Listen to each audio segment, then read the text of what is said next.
Well, good morning. Happy Father's Day. Y'all hear me okay? Okay. Well, as we know, today is Father's Day. It's a day in which we take a moment and stop and think about fathers. And, every one of us that is biologically breathing human being are brought to you by a father and a mother.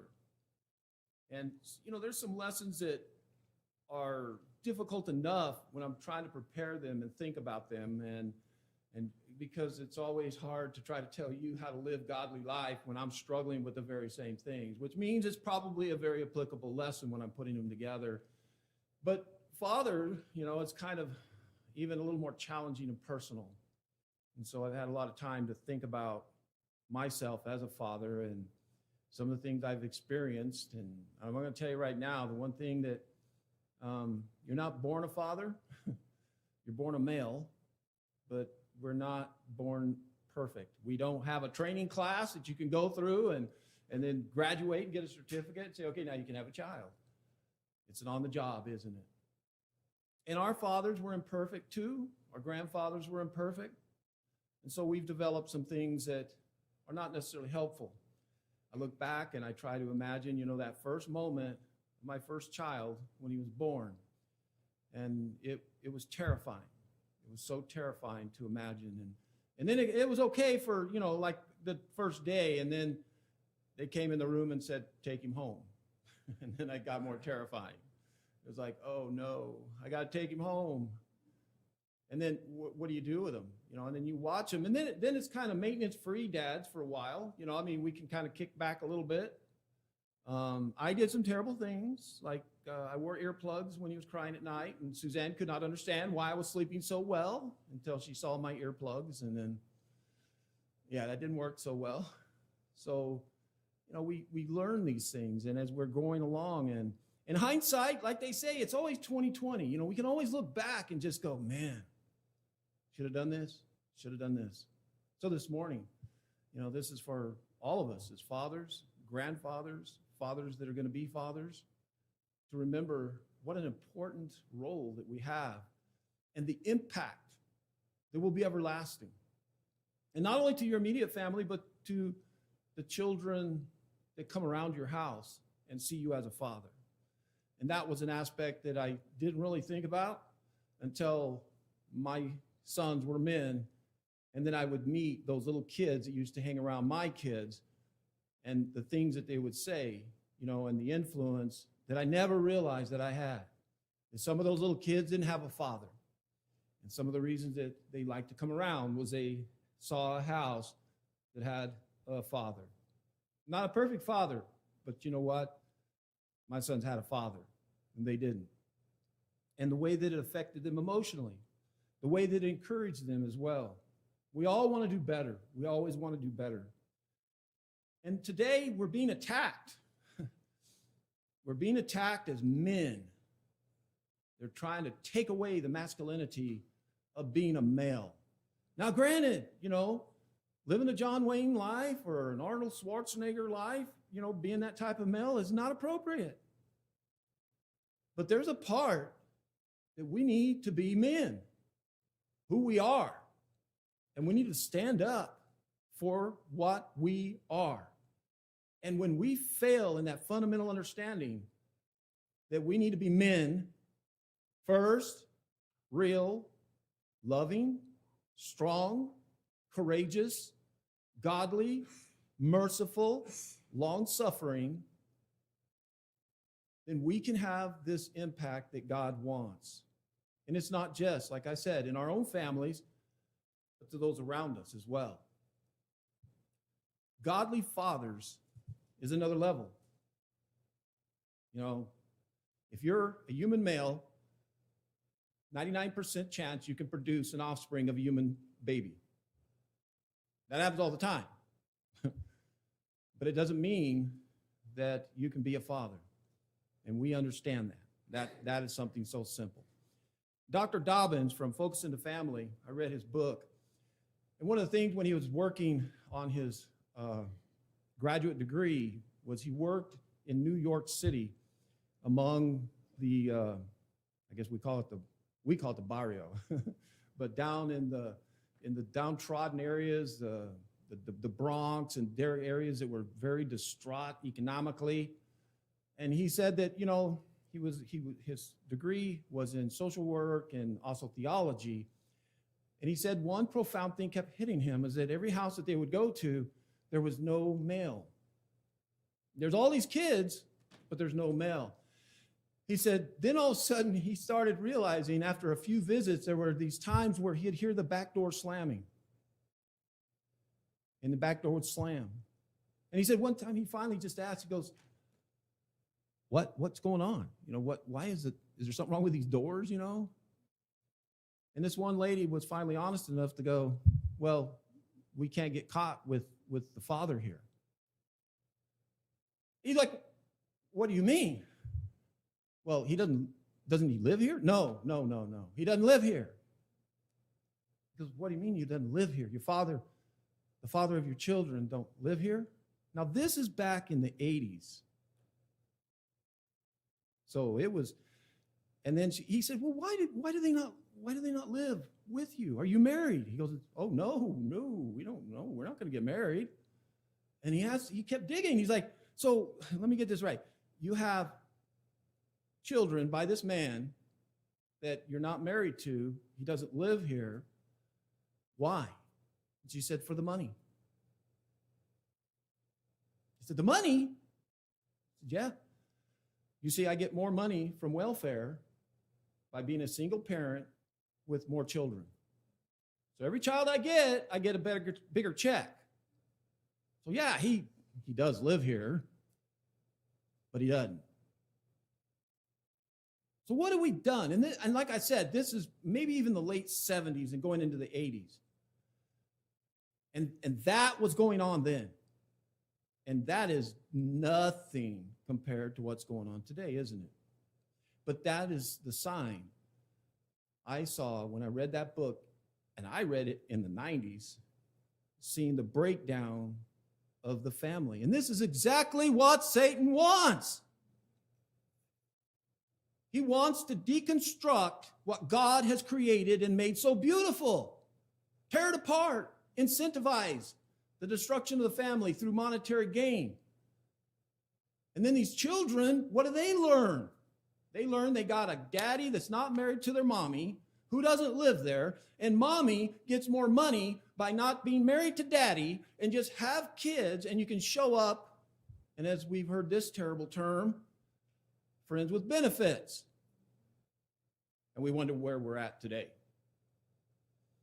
When I preached on that type of subject, 20 years ago, it was kind of like, you're kind of exaggerating. Ron's being apocalyptic, and like he's being all, it's not that bad. Yeah, it is. And this is the proof of it today. Stripping away our manhood. And then men allowing it to happen and being a little ashamed of being a male. That is being passed on to our children. And that's passing on in a ripple effect. That the causation is going to continue beyond. God is a family. We need to understand that. When we use that word God, despite some teachings, it is plural. It is like saying they, them. So when we say God, that's why you'll hear some people that when they pray, they'll say God Father, because they're talking to God, but specifically to the Father. But when we say God, we're talking about a plurality. God created us in his image. He created man first and obviously taught him by making him, name all the creatures. And then Adam dawned on him. He goes, wait a minute, I don't have anybody. Well, that's right. You don't. And he showed him and he created him another part of the Godhead, was that idea of family. And what did he say? Go forward and create. Go forward and create. And it was meant that way. And anytime you take anything that's originally designed for a purpose and change it and try to reapply it, it will never work. It won't work. You can't make an airplane a train. You can't make a train fly. Well, you might be able to with enough jet fuel, but you get my point. And that's what our society is wanting to do. And it is just flat evil. But as fathers, we got a lot of struggles, and we don't need that external moral stuff trying to crush us with that alone. And it doesn't stop there either, does it, as grandfathers? And what's most frightening to me is I see things in my children as fathers now that I worry about, because I know I made some mistakes as well. But it all starts, honestly, as a father, being a good husband. If you can't be a good husband, you are not going to be a good father. You know, when we look at what Paul said in Ephesians chapter 5, verse 28, starting there, he said, in the same way, husbands, now this is fathers, in the same way, fathers should love their wives as their own bodies. He who loves his wife loves himself. For no one ever hated his own flesh, but nourishes and cherishes it, just as Christ does the church, because we are members of his body. Therefore, a man shall leave his father and his mother and hold fast to his wife, and the two shall become one flesh. This mystery is profound. And I am saying it refers to Christ and the church. However, let each one of you love his wife as he loves himself, and let his wife see that she respects her husband. Children, obey your parents in the Lord, for this is right. Honor your father and your mother. This is the first commandment with promise, that it may go well with you and that you may live long in the land. Fathers, do not provoke your children to anger. Bring them up in the discipline and the instruction of the Lord. What is amazing is he's saying that when he says that idea that this is a mystery, this is profound, but this is what it means. Remember I told you about how God is a family? You know what else he's saying here? And what Paul is saying is that Christ is the body. He is the head. He says that is the relationship that we have in a family. It's that precious. And that we as husbands, as fathers, need to have that same type of love and devotion, long-suffering, courage to be able to stand up and to defend and protect. And then he says, children, obey them. I love this part. It's always easy to rub it into a kid's face, isn't it? You need to obey your parents. It's in the Bible. But look what he says. It's the first one with promise. I could think of a lot of things I would think would be a little more important, wouldn't it? With promise, like don't commit adultery. That's a pretty good one, right? But he talks to children. He says, listen to your parents. Listen to your parents. Why? That it may go well with you and you may live long in the land. I've never done a study. I haven't seen any research on it. But I know a lot of children that because of their lifestyles and their disobedience, their lives have been cut short. The quality of their lives have been so severely impacted that it's not quality anymore. They've gone off. They've ignored what their parents have tried to teach them. Not that it's completely a failure per se. I mean, a lot of times that's what they need to do. But he's trying to help children understand there's a better life that you're going to enjoy and a better quality life by listening to your parents, even though they're dumb, right? Like my dad, my mom. I thought I was so smart. I went to college. My dad had a 4th grade education. Pick cotton. Well, come on, Dad. I got to be smarter than him. I love talking about college to him. And sometimes he'd just look at me and just wag his head and be like, are you kidding me? They're teaching you. You're paying for that junk? But when it comes to math, I was taking college algebra and stuff, and he could do algebra in his head and didn't even know what he was calling it. He could outread me. He read all the time. But that's the way sometimes we look at our parents, don't we? We look at them and we think about that. Not that they're perfect at all. But as we look at our parents, there's something that I talked about earlier about that influence. They mimic us.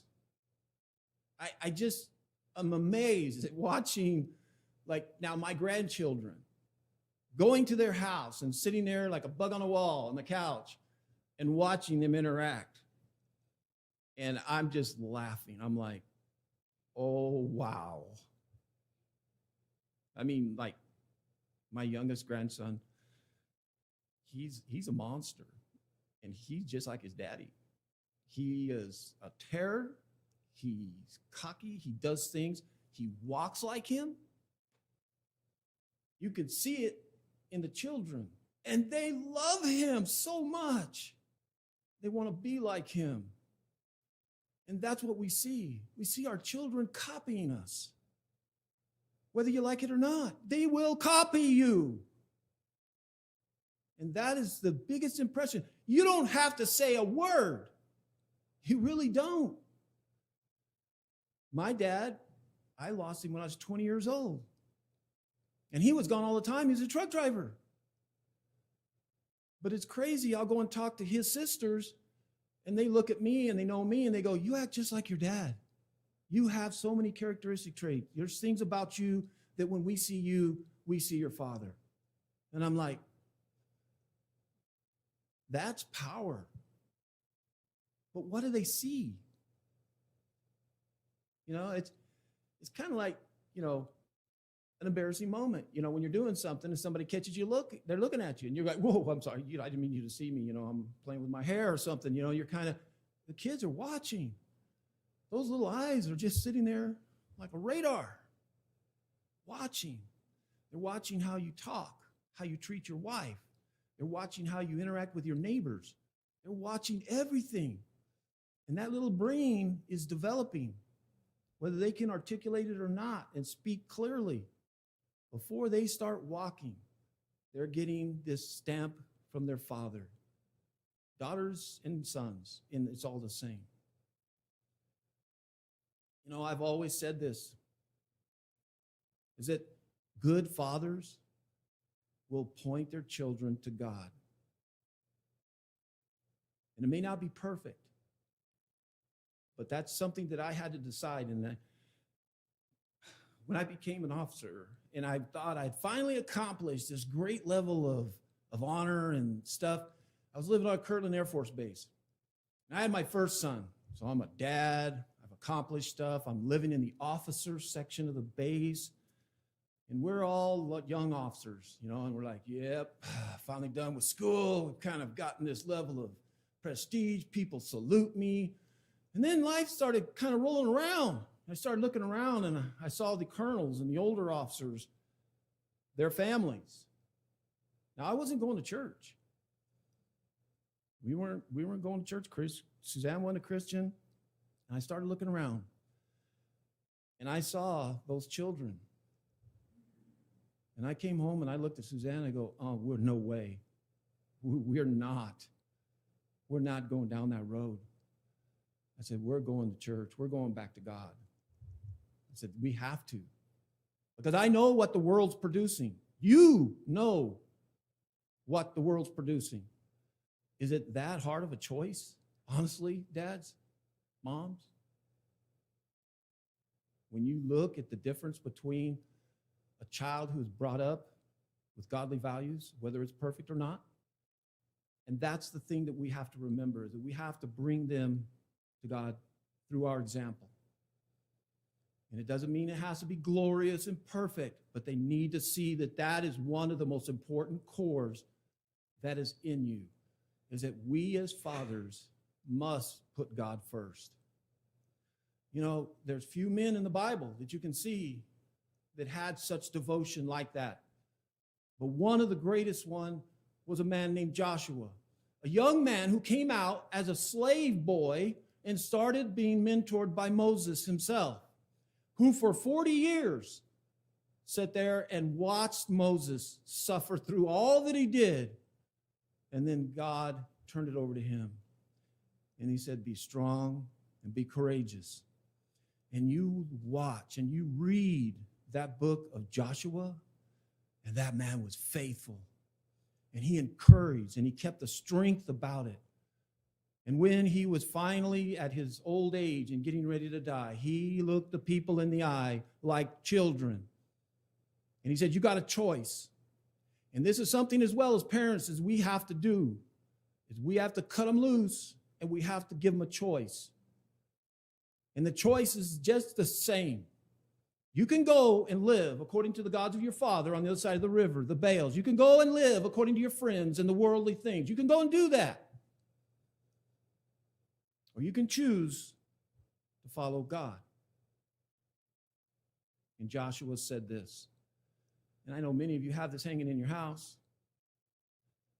He says, but as for me and my house, I choose to serve the Lord. This is something every father should wake up and pray and repeat to themselves.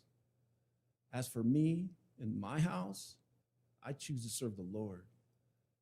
Now, I'm probably going to fall on my face today, Lord, but you know what? I'm going to get back up, and I'm going to say it again, and I'm going to say it again, and I'm going to say it again. As for me and my house, I will follow the Lord. Now, that did well until they turned into teenagers. And then the world went crazy, right? And it was hard, you know.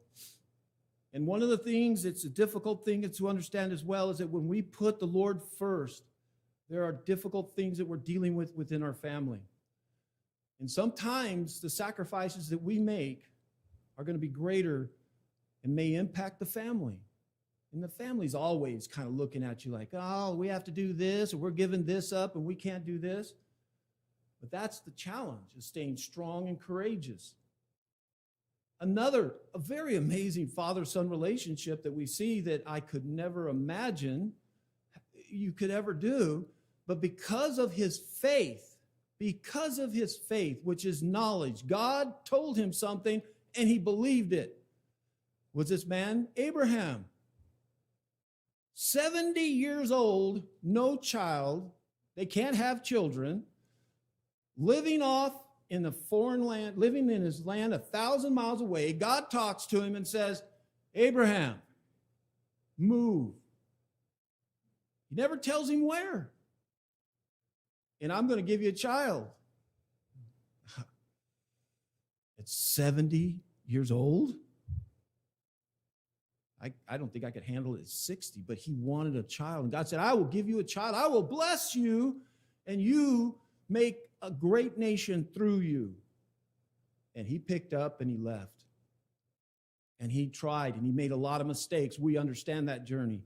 You know, trying to find an heir, thinking that God had forgotten about it, that he's not giving him a child. So he negotiates and tries to find him somebody that will inherit and be the one that God will bless through. And God kept saying, no, it's through you. So he finally gets this child, Isaac. And God says Isaac is going to be the one that is going to receive all these blessings. And it's going to be through his children's children as going through that I'm going to fulfill my promises to you. Now you got the child. You're like, great. Now he's 90. No, she was 90. He was 100. And then God comes to him and says, I want you to sacrifice your son. I want you to take him on a mountain, and I want you to slaughter him and offer him to me. Parents, there's times our faith is challenged. There are some times where we look that we have to sit there and go, whoa. And sometimes maybe it's, luckily God has never done this level, but sometimes it may mean a severe discipline in our children. But he did. He took his son that he had waited for so long, that God said, this is the one. And now God says, you're going to slaughter him. Look what the Hebrew writer says. By faith, Abraham, in Hebrews 11, 17, 18. By faith, Abraham, when he was tested, offered up Isaac. And he who had received the promises was in the act of offering up his only son, of whom it was said, through Isaac shall your offspring be. You know what the next verse says? The next verse says, that's why he did it. You'd say, well, whoa, wait a minute. If you knew that it's Isaac, then why would you do that? The next verse says, because then God would have had to have raised him from the dead. Now think about that. Think about the logic of saying, looking at God sometimes, and he gives us these challenges as parents and Christians, and we look at it and we go, we got to do what? And wait a minute, this is the way it should be. This is what we think we're understanding it. But then when we have that faith and knowledge, Abraham connected the dots, you see. He went and said, now look, he named him. He told me by name. He didn't say another son. He said, Isaac is the one. So if I kill him, he's going to have to raise him from the dead. And that sometimes is putting God first, isn't it? And not only did he stop him, but he blessed him. He blessed him, didn't he? The other thing that we find with godly fathers is that they persevere in prayer for their children. It's hard, sometimes, prayer alone.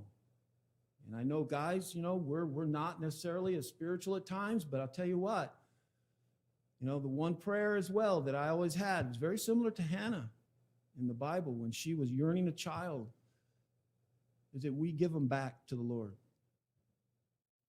I said that in prayers. I would say, Lord, help me bring them back to you and give them to you. Give them to him and pray. They're going to need all the prayers that we can give them. It also, in that praying, reminds us of who we are and our role and the power that we have in talking to God. And God listens. He does. There's another obscure father that in the Bible that we see, when you talk about, when did fathers pray? There's not a lot of scripture that you can go to that says specifically that then Abraham stopped and he prayed for Isaac. Or that Jacob, all of a sudden, he was on the road on a donkey and he was praying about his sons. Because you know why? Because it's kind of a given that these men had that relationship. But there's one in particular that was one that we catch, and that is Samson's father. You know his name? I tell you, I bet you a lot of scholars even would go, people who are really Christian would go, who? Who? Because all we remember is his son, don't we? Here's a godly man who were yearning to have a child. An angel of the Lord appears to his wife and says, you're going to have a child. She comes home and says, I saw an angel of the Lord, and he says, we're going to have a child. And you know what he says? Great. Let's make a baby room. No. You know what he does? And Manon prayed to the Lord and said, oh Lord, please let the man of God whom you sent come again and teach us what we are to do with the child who will be born. Help me. Help me.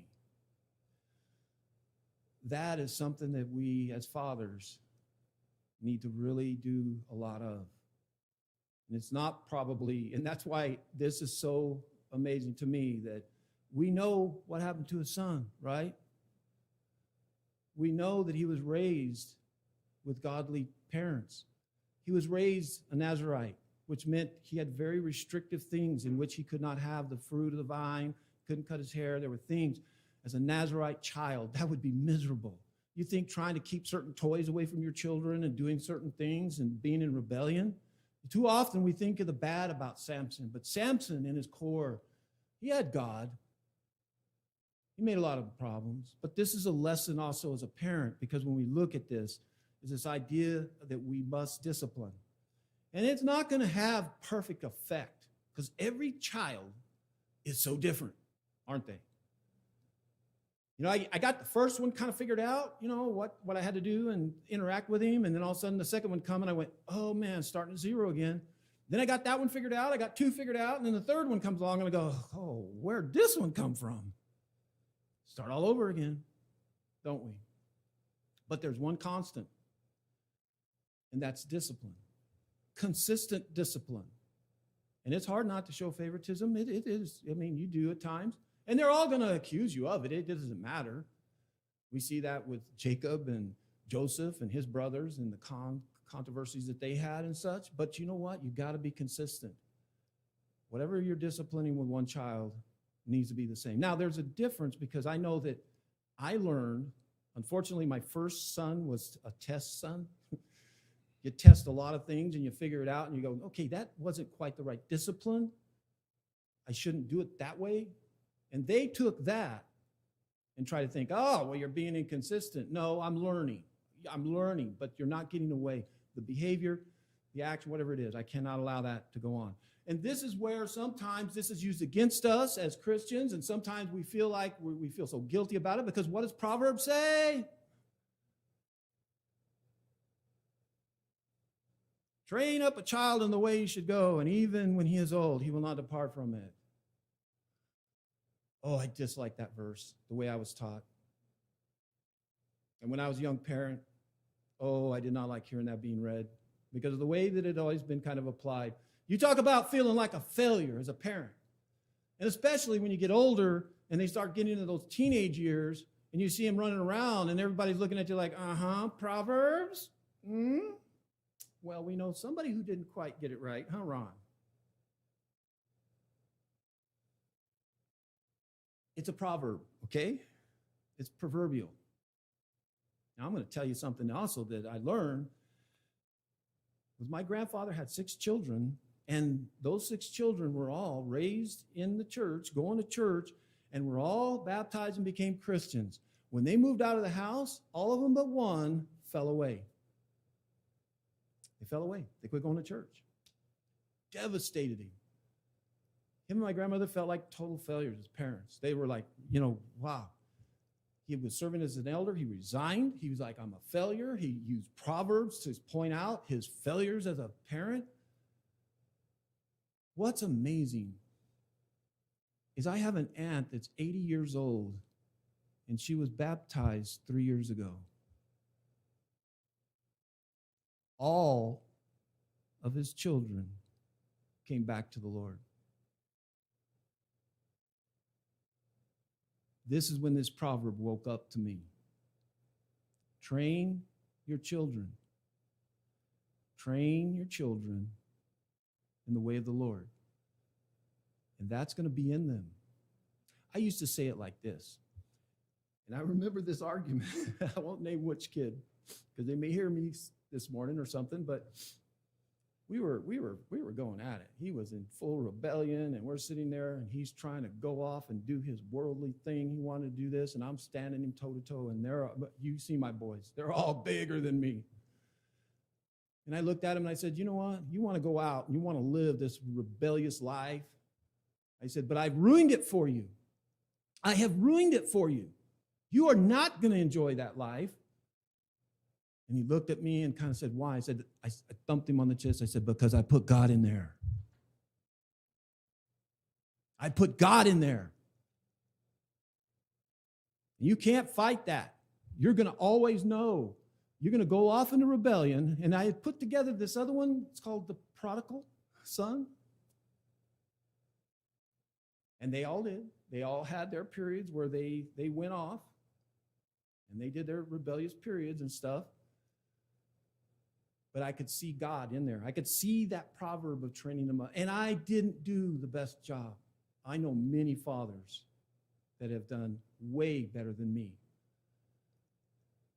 And yet I see it. I saw it even in their rebellion. There were certain things they would never do. They would not do. And I was like, there's that boundary. That God line in the sand where they would walk right up to it in rebellion and they'd back away. And I'm just in there going, you could see it. I'm not bragging, okay? I'm not trying to set up here and give you these examples. I'm trying to give you encouragement because they were miserable for me as a parent watching this go through. But I'm hopefully giving you some wisdom of what I have seen and pulled together to help to encourage you as a parent. And the next thing that I had learned, and it was from God as well, was that fathers must love beyond those mistakes. And they're going to make some terrible ones. They're going to make some that are so embarrassing, humiliating. They have done some things, that have just totally disgusted me. But they know that I've always loved them and that I didn't run them down because of it. I didn't ever say, I told you so. Because when I'd look upon their faces were telling me, Dad, you told me so. And that was more power than I could ever do. One of the most powerful things that fathers have sometimes is keeping your mouth shut, especially when you're upset. Just be quiet. They get it, especially when they've come to that point. When I think about the prodigal father and how that his son came to him and decided after all the blessings he had received and all the goodness that he had in his dad's house, he let him go. Remember I said that earlier? You got to let him go. There are just times you got to let him go. He knew that this boy was going to be in so much trouble that he may go out and die and then end up where he was slopping pigs. That boy had to go there. That child had to get to that point to finally realize. And we can tell that this man as well was persevering in prayer for that child. And the way that he responds, we remember that when he was looking out, that father was looking. He was looking with love. How do I know? Because the way he received him. He didn't look out with anger and bitterness and wanting to just kind of let him know, rub it in his face, did he? Man, he wept. He ran up and grabbed him and he said, get the best clothes, get this. And the son is destroyed by it. You see, that's our Heavenly Father as well, that we can look at as parents, right? And in that is the next most important thing, is we must give hope. Fathers have to give hope. The most devastating thing that I've ever seen a father do is to crush the spirit of a son or a daughter. And I remember his dad, Tommy, telling me one time, when he was watching me go through my fits of rebellion with my children, he told me, he goes, Ron, you can crush the spirit out of them, but you can't put it back. Think about that. You can stomp a kid into admission, submit them, but they won't be the same. They won't be the same. And man, that is just etched into my brain when I was ready to just stomp them with discipline and just stomp. And I would catch myself and think about Tommy saying that. And that's why I'm sharing it with you. Because we as dads can do that. We can be too overpowering. It doesn't take much, honestly, because those little people, as they grow older, whether they're little or not, they still look at you as that little kid that watches everything. Everything my father, for the 20 years I had him, would say to me would crush me or build me up in an instant. I hung on every word. Every disappointment that I gave to him, all he had to do is give me that look. He didn't have to ridicule me. He didn't have to run me down. It was enough. I knew. Your children are smart. They know. And we have to be very careful. We have to give them hope. And that's the Father we see, God as well. Just look at the prophets. This afternoon, chapter 11 of Hosea. I almost took that chapter and used it for Father's Day sermon. I so hope that you would come back and listen to it. Because you talk about the prophets opening up the heart of God and getting to see his character of who he is and knowing him better is through those prophets. And this chapter this afternoon is amazing. I'm sitting there going, wow, what timing that I am on this chapter 11 of Hosea and talking about fathers. Because he has that same thing. And he always gave hope. as harsh as he was saying, I'm going to crush you, I'm going to burn your cities, your babies are going to die, I'm going to destroy your crops, I'm going to rip you off the land, but I love you. Oh, Jacob, oh, Ephraim, how can I not love you? We have to give him hope. Isaiah, the same timeline in Isaiah 40. Listen to what God says. He tells Isaiah, comfort my people, says your God. Speak tenderly to Jerusalem and cry to her that her warfare is ended, her iniquity is pardoned, that she has received from the Lord's hand double for all her sins. See, you notice he's still disciplined, but the one thing he did is he gave hope and he was encouraging. Comfort your children. Comfort them. Be tender, even though you may have to be strong as well. The simple opposite of that is something that we should focus on as parents is, the opposite of being discouraged is being hopeful. Even when you're disciplining them, even in those messages that God was going to come and punish them so severely, you will see he stops for a moment and he gives them hope. And then he turns the message back about disciplining them and their sins. And then he comes back and he gives them this loving, tender hope. And then he turns it back again. There's a lesson there for us as parents.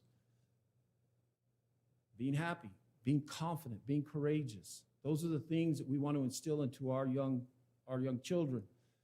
Because those are the things that they're going to carry into their families. And you're going to see them for good or bad. That's the other thing is, when your children grow up, you're going to see the good and the bad that we did as parents. Sometimes I've had some cringe moments. I look at them and go, oh, that's, but they're good. So I want to end with this. What is your legacy going to be to your children? Well, there's one father of all the fathers that you think of, that I think of, is David. David, this young boy who slayed Goliath. David, who killed 1,000 Philistines. Poor David, he ran around out in the wilderness being pursued by King Saul, constantly at threat. David, who had an opportunity to kill the king and take over because he'd already been anointed. But when David starts to rule, his house is a wreck. His family was a disaster. He had one son rape another daughter. He had all sorts of, and then the other son takes vengeance and murders him. And then that son raises up Absalom, a rebellion, and drives him out of Jerusalem. And then his son is killed in those actions. And David knew it was his fault. He lost a child because of his sin with Bathsheba. He's not the perfect father. But you know what God said about him in an epitaph? This was a man that was after my heart. Fathers, seek God's heart. Seek God's heart. And on his deathbed, listen to what he said to Solomon. I'm about to go the way of all the earth. Be strong. Show yourself a man. And keep the charge of the Lord your God. Walk in his ways and keeping his statutes, his commandments, his rules, and his testimonies, as it is written in the law of Moses, that you may prosper in all that you do and wherever you turn. Isn't that what Paul said in Ephesians about the first one with promise? He's trying at the last moment as well. And Solomon started out good, didn't he? He started out. He started following that. And he prospered like no king before him. And as soon as he turned away, what happened? He was bad. He started worshiping and bringing in false worship and all this. But David, even on his deathbed, Father, we don't quit thinking about our children. What is it that you would tell your child on your deathbed? One I would say is, don't be like me. Be better. Be better. Learn from my terrible mistakes. be better in serving God, putting him first in your life. We need godly fathers. This country needs godly fathers that are men, that can show the glory of God and the peace and comfort that we can achieve in our families, in our communities, in our cities, in our states, and in our nation. I have always said, you break the family down, you break the backbone of a nation. And that's what we're seeing. You want to know all the problems? Not about politics. It's about broken families that don't have real moms and real fathers that are seeking after God. So I hope that you'll learn something a little bit this morning about being a father, whether you're a father or not, a husband, or going to be a father. And grandfathers, you know what? You don't kick it neutral, do you? We're still having an influence on our children's children. And we need to be there for our children to help to encourage them. I see that even more so. I thought, well, my boys are their own men now. But I find that they still need me. I still need to be the godly man that they can look at and have that for them as well, so that they can continue to father in a godly way. But if you're here with us this morning and you're not a child of God, I hope that you would first think about your relationship with him. That's the first and most important step you can ever take into becoming a godly parent. And it's never too late. That's the love of our Father, is that it's never too late.